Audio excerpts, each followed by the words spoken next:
अस्सलाम वालेकुम जी साथियों, कैसे हैं आप तमाम साथी खैरियत से होंगे इंशाअल्लाह ताला। साथियों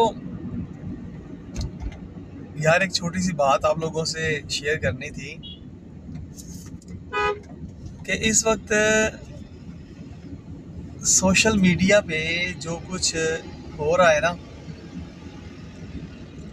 यकीन कीजिए बहुत बर्बादी हो रही है पूरी उम्मत मुसलमा की। मगर चूंकि हाकिम इस्लाम है ही कोई नहीं और हर बंदा जो है वो दीन इस्लाम की बुनियादों को हिलाने के लिए, जड़ों को उखाड़ने के लिए दिन रात जो है ना वो एक किए हुए हैं। बस अल्लाह ताला की पनाह, अल्लाह माफ़